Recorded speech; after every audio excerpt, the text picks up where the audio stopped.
Cheers and welcome my friends, I'm Horath and this is my playing tall guide for Stellaris. I tried to compile the experiences of my long going tall let's play series into one single video so that you can copy what worked for me, avoid the mistakes that I made, and have fun playing tall in Stellaris yourself. If you're looking for a specific section of this video, the timecodes should appear right now, and I hope you have fun with the video. Thanks.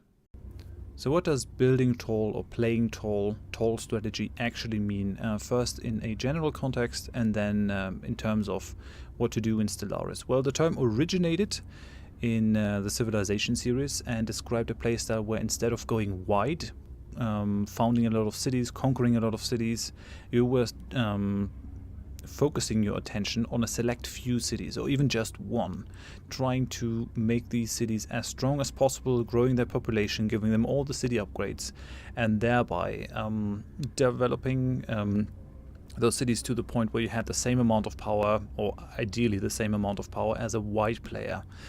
So if you think of power just in terms of a weight, let's say you have 50 kilos of power, then for the white player it's spread out across the whole empire, across the whole territory, bits and bobs everywhere, whereas for the tall player these 50 kilos are stacked up to the sky in their cities, but they have, or they can have, the same amount of power then.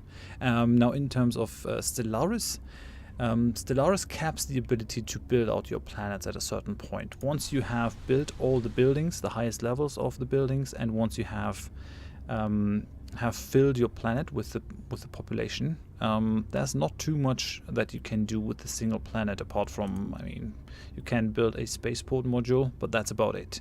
But what you can do with the new Utopia DLC that introduces the megastructures is you can build more planets in the same amount of territory. So it's not quite the same as in Civilization, where you would build cities up tall, which would be the planets over here, but you can sort of create an empire that grows stronger and stronger, even though it is not gaining additional territory, by just filling your star systems that are under your control with ring worlds, which are artificial planets, perfectly habitable for all species, 25 size tile planets, 4 of them in a ring world, which are very powerful. And you can also create habitats, which are smaller planets, basically artificial planets with a certain set of special buildings for them. There are also other megastructures like the Dyson Sphere over here that put out a huge amount of energy credits. There is there's the Science Nexus that puts out a lot of science on there, and they have their own benefits and drawbacks. We're going to get to that in a little bit, but that is basically what playing tall in Stellaris means. You're trying to increase the output of the territory that you control without really trying to grab more territory. That would be the white playstyle, conquering more and more planets. Instead, you're building those planets yourself. My tall strategy has 5 distinct steps. The first step is getting orbital habitats. The second step is setting these habitats up correctly so that it helps the rest of the strategy. The third step is getting ring worlds. The fourth step is setting up these ring worlds properly. And the fifth step deals with all the other megastructures that we can get in the Stellaris Utopia DLC. So why these 5 steps in that order? Well, the first step, getting the habitats, is just because habitats are the earliest and easiest megastructure to get, but also because habitats do allow you to generate energy and science very easily, very quickly, very efficiently.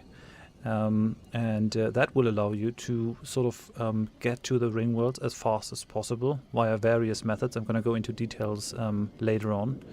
And then once you have the ring worlds, you're going to set those up as production facilities for minerals. So your habitats are going to be specialized for science and energy. Your ring worlds are going to be specialized to put out as many minerals as possible. And once you have your energy, your science, and your mineral production up and running, you can basically go wild and build as many megastructures as your resources and the build time allow. So to build orbital habitats, you need 4 things. You need the tech that allows you to even take the Ascension perk that unlocks habitats. You need enough unity to unlock free Ascension perk slots that allow you to take that habitat perk. You need influence to build the habitats once you got the perk, and you need minerals to build them once you got the perk. And we're gonna go through all 4 of these, and I'm gonna tell you how to get those. To be able to pick the Voidborn Ascension perk, you need 2 techs. You need the deep space installations, and you need the battleships technology. So basically the highest level of space station and the highest level of ship that you can build. And to research those, to get to those techs, you have to research all the techs that increase the level of your spaceport. You have to research all the techs that give you the assembly yard modules for different ships. And you have to research all the space station tech. I do recommend that you go for a Voidcraft expertise scientist in the engineering department, because these actually increase the chance to get those techs. Depending on their expertise, scientists get different picks whenever they finish a research project. And this will ensure that you get the Voidcraft techs, because both of these techs that are required for Voidcraft for Voidborn are actually Voidcraft tech. So put a proper scientist in charge. You can also do that with a scientist from the curators, but the Voidborn is a lot easier to get, and then just research those 2 trees up until you reach them. To build habitats, you need the Voidborn Ascension perk. This one over here. It can be taken as your first Ascension perk, but you need a free slot. To get that, you need to fill out one of these tradition trees, and for that you need to generate unity. Now there are 4 factors involved in generating unity. Those are ethics, civics, buildings, and leaders. The level of your leader determines how much of a bonus to unity generation you get. We're gaining 15% because our leader is a level 5 leader, so each level gives you plus 3% on your unity generation. Now this is an early save of my Going Tall Let's Play series, and I went into that series with Fanatic Pacifist ethics and Materialist ethics. And if I were to start over again, I would actually get rid of the Materialist ethic and go for a Xenophobic ethic. Because the Fanatic Pacifism gives you plus 40% monthly unity generation, which is really good.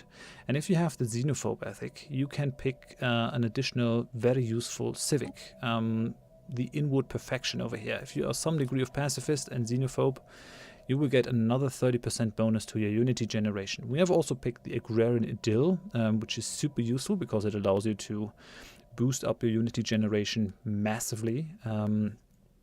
And that leads us to buildings. So you can see that our normal farm buildings are putting out 1.65 in terms of unity, because we also have a hypercoms forum on the planet. If we had the Inward Perfection, I think we could actually put out 2 in terms of unity per farm. So if you have a couple of garden worlds, you'll be able to put out unity at an amazing degree.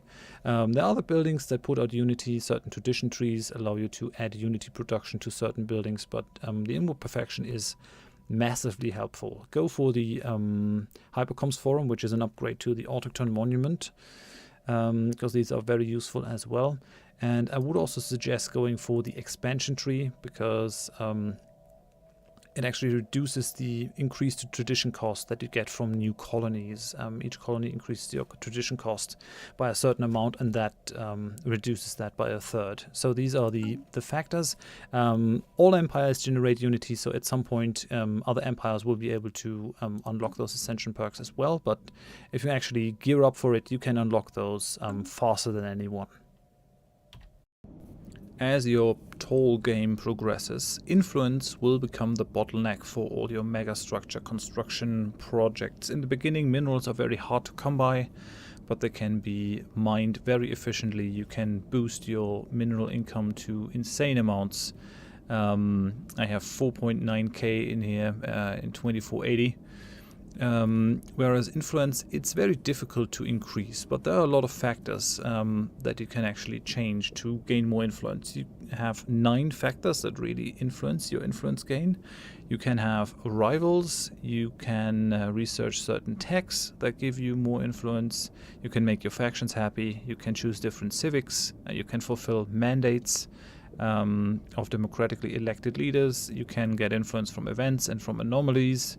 You can get them from certain war goals, and certain leaders do have an additional influence gain, like our leader over here, Chancellor Unit IX1442, has deep connections and therefore gets +1 influence as long as that Chancellor is in power.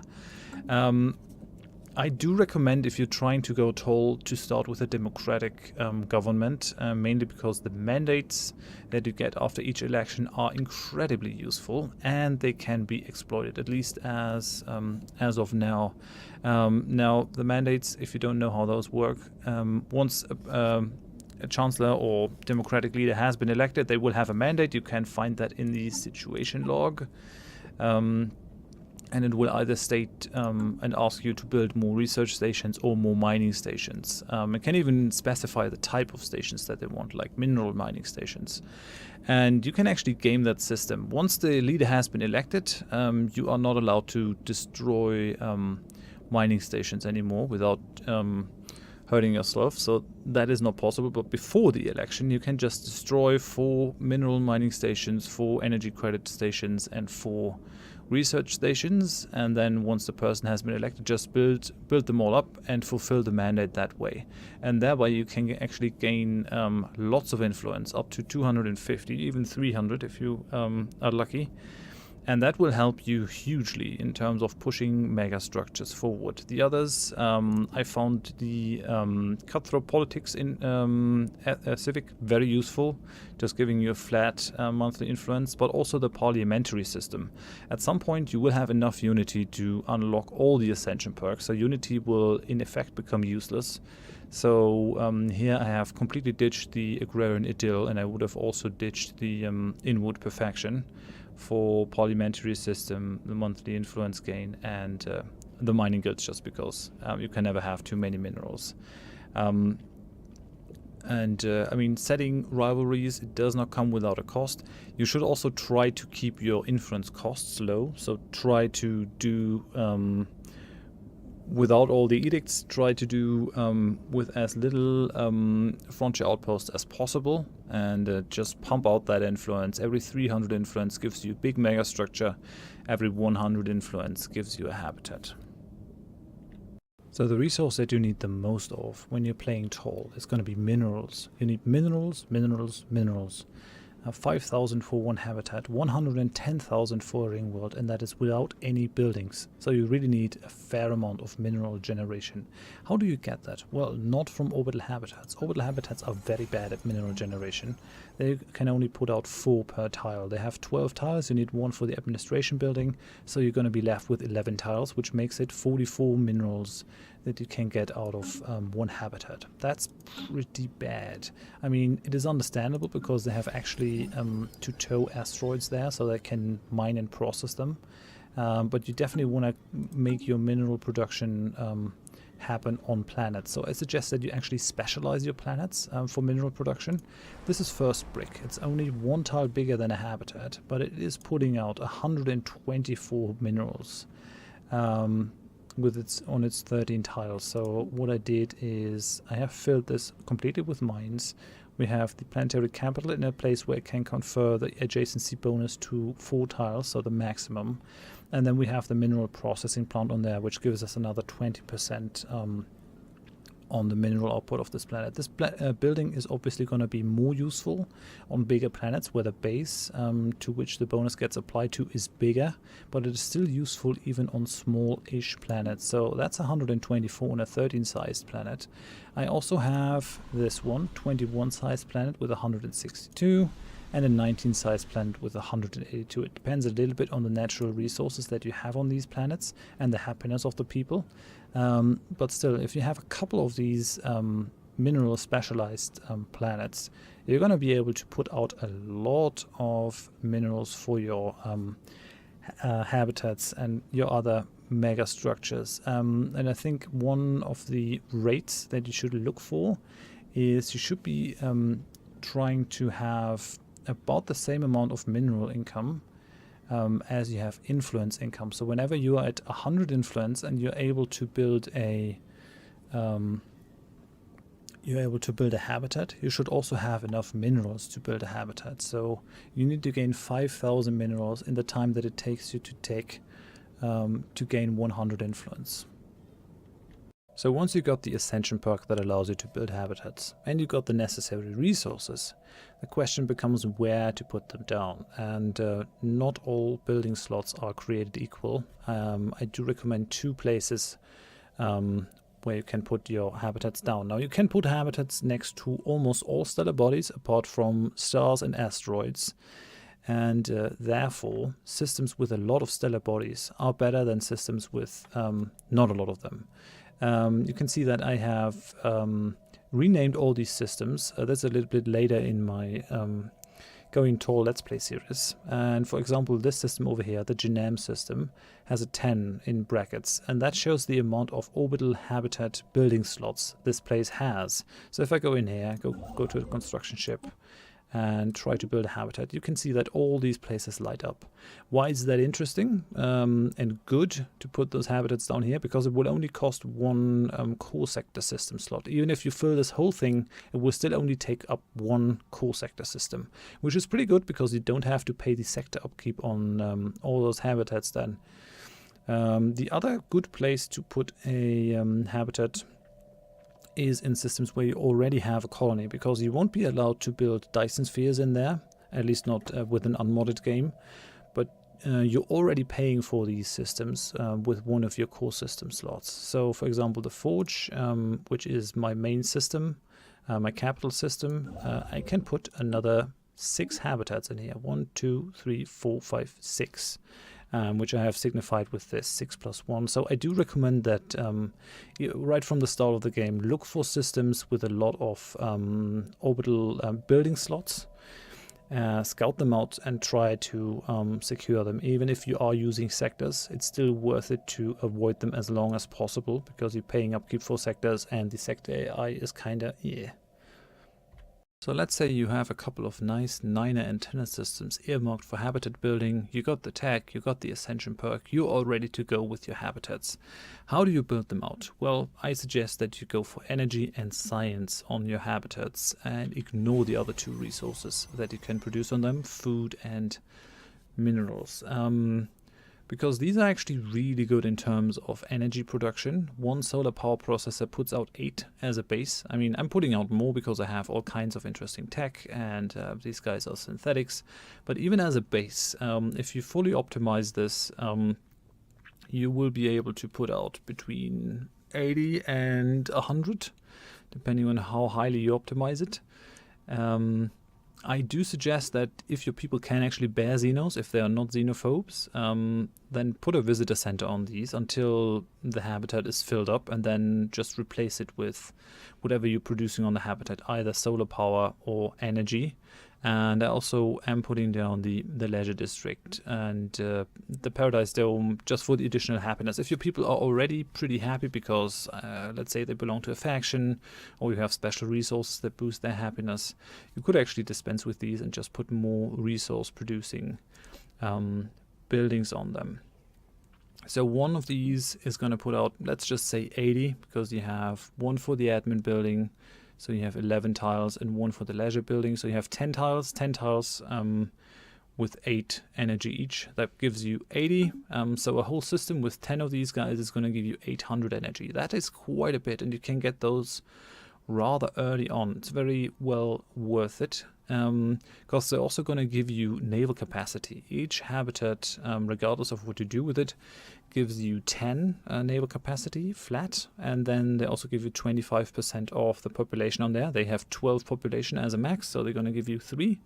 So one system, one tenor system with habitats is going to give you 130 naval capacity. That is quite a bit, actually. The other thing that you can do with them is go for science. Now, you can put governors on these. I suggest that if you want to increase your output, put governors on them that increase your science output. You can also assist research on these, which is going to boost the output even further if you have a free scientist and a ship. Just put these labs down. Same procedure with as with the energy ones. Build a visitor center, fill it up if your people can bear Xenos, then destroy it and replace it with whatever you're producing on there. Keep 1 free for a leisure district. Since each of these produces 3 as a base, I think it's 3 as a base. Yeah, for each of the sciences, you're gonna end up with some science production between 30 and 40 normally. So that's actually pretty good. If you have a full system with them, you're gonna produce between 300 and 400 science in a tenor system. That's pretty nice. I do recommend putting them into separate systems because you can build Dyson spheres in the science arch system or in the science habitat systems without impeding the science production. If you were to do the same in an energy system, your solar power processors are going to get destroyed and you won't be able to use that building anymore. So you're going to basically nuke your energy production capability on these systems. I mean, you could do that if you wanted to and just switch these to science as well once you get to the Dyson spheres, but I would just recommend keeping them because the output is actually significantly higher, almost double if you have good systems. Specializing your habitats for science and energy production will cause a bit of a problem in terms of food, since you're not producing a lot of food on those habitats. So I do suggest that you specialize your smallest planets in terms of tile size for food production. Why the smallest planets? Well, you have buildings that increase the output for minerals and the output for energy by a percentage. For energy, it's the energy nexus, increasing energy output by 20%. For minerals, it's the mineral processing plant. You do not have the same building for food, like, I don't know, food processing plant, which increases food output by 20%. That does not exist. So therefore, using the smaller planets makes more sense for food, because if you're using the big planets for mineral production, the percentage bonus gets applied to a larger base and therefore gives you even more minerals, whereas food doesn't care about the percentage bonus. So just put them on your smallest planets. I also made very good experiences with putting the paradise domes on the habitats, literally on everything that I have, for the increase in unity output and for the increase in happiness on the habitats. You can see that we're producing 6.25 on this one paradise dome. That keeps half the population of the habitat fed. You will only have to supply food for the other half of the habitat population. So keep that in mind. Specialize your smallest planets for food. You want that in any case because you have the agrarian idyll, so probably you have already a lot of garden worlds, but just don't let your population starve. So how do you get ring worlds in Stellaris? You need a free Ascension perk slot, and then you want the Circle of Life perk. Now, I've created a table so that you can see what exactly you need to get the Circle of Life perk. And on that table you can see that first of all you need the Voidbone perk. For that you need the battleships technology, and you also need the Deep Space Fortress installations technology. And then you can see if you have the Voidbone, you can take the Circle of Life perk if you have picked 3 other Ascension perks first. And to do that, you also need the Mega Engineering tech. And the Mega Engineering tech, which the game does not tell you, needs as a prerequisite the 0-point power technology, so the highest level of reactor that you can get. And since Mega Engineering is a tech of the 4th tier, you need 10 tier 3 techs researched before that will show up. Tier 3 techs are all the repeatable future techs, and for example battleships is a tier 3 tech. All the prerequisite techs for the Circle of Life are, so the reactors are 1, the deep space installations are 1, but also the highest level of the weapons, so level 5 lasers, the highest level of missiles, and all the repeatable techs. The big XL cannons, like the Giga Cannon, is a tier 3 tech. So you need 10 of these to even make the Mega Engineering thing show up. What then? What else can you do? Well, you want this Mega Engineering tech, and for that you need a proper scientist. So if you have any other scientist that does not have either the Voidcraft specialization, the Curator specialization, or the Maniacal trait, the chance for you getting the Mega Engineering as a tech pick is halved. If you have the Voidborn Ascension perk, that doubles your chance of getting the Mega Engineering once you have the prerequisites. And if you have the Master Engineer's Ascension perk, it doubles that again. And then if you have any mega structure in your empire, be it damaged, be it repaired, or be it fully functioning, the chance for getting this is multiplied by 20. So this has a very high chance of appearing. And in my experience, it also does help if you actually have the research bonus from the curators. If they like you enough, you can get one of their scientists with the curator trait. That also is helpful, as I said. But taking the research aid, I think, is what did it for me, at least in my experience. And then once you got all these prerequisites, all you can do is really pray and maybe sacrifice a goat to RNGesus. Finally, you got your first ring world. All the other steps have been leading up to this point. What do you do with it now? Well, I suggest that you specialize them for mineral production. Because these can actually put out a fair amount of minerals. They're ideal for mineral production. If you have a look at this segment is putting out 241 minerals per month. These guys 249, 245, and 228.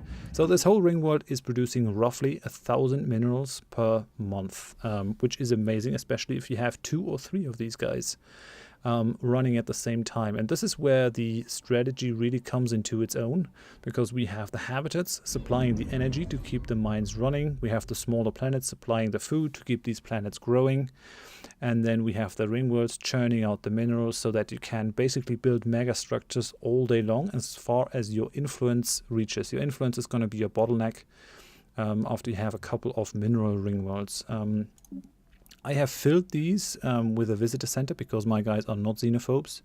And then once the planet was filled, I destroyed the visitor center, replaced it with a mine. Once I don't need Unity any longer, I will also remove the Hypercoms Forum, put another mine there.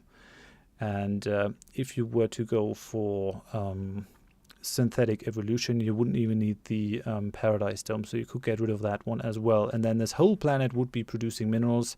The mineral processing plant with its 20% bonus really comes into its own on a 25 sized world, because it is providing the maximum bonus that it can, and therefore this is the crown jewel in the mega structures strategy. If you want to build these faster, I definitely recommend going for the Master Engineer's perk. Cuts the building time in half, so from 60 years to 30 years. And if you can get your hand on the living metal strategic resource, which you can either find on Fallen Empire ring worlds, or if you can get it from the Cybrex precursor event chain. That will also increase your ring world build speed by 30%. So that cuts your building time down to 20 years for one ring world, which is pretty nice. You could also go for a mod, which is what I did at a certain point in my Let's Play series to speed up the pace of the series. But even without that, 20 years is not that long for one ring world with 1,000 minerals. So in the 5th and final step, we're going to talk about where the other mega structures fit into the tall strategy. The other mega structures are the Sentry Array, the Science Nexus, and the Dyson Sphere that you get from the Galactic Wonders Ascension perk. Let's start with the Sentry Array. The Sentry Array is, if you look at it objectively, the best mega structure it is, because it gives you complete vision of the galaxy in its final fully built up form, and that is priceless. Basically, you can see every fleet movement, be it an awakened Fallen Empire, you can see its fleet strength, you can see where it moves its fleet, or be it an anchoring crisis, you can exactly see where the unbidden anchors are, you can see what they're doing, you can see the Praetorian fleet, Praetorian Scourge, and that is priceless. So the perk point is worth it for the Sentry Array alone. Now for the other ones, for the Science Nexus, I'm not so sure. The Science Nexus puts out 90 in each of the research areas for 15 maintenance. The bonus point of it is that it doesn't add any to your research costs and to your unity cost. That's its plus, but I think its output is abysmal, and since you have the limitation that you're only able to build one proper big mega structure at a time, they're simply not worth it. They're not worth it because I can either go for a science optimized ring world, where one ring world can put out between 80 and 100, depending. You can go for assist research, you can put observatories on there, you can do a lot to boost the output of ring world segments. And then if you have a full ring world, you can put out 400 in research, which is 4 science nexuses for about the same build time. A science nexus takes 25 years and a ring world takes 30 years. And it gets even worse if you look at the habitats. A science habitat can easily put out, let's say 40 research with a proper governor and full optimization for research.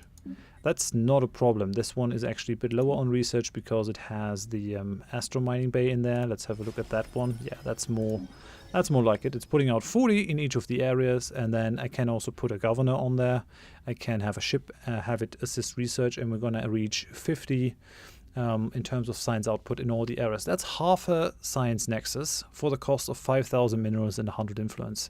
And you can build multiples of these. Yes, they're gonna increase your research cost by 22%, and they're going to put up your unity cost a little bit. But once you got all the perks unlocked, it's actually not a consideration at all.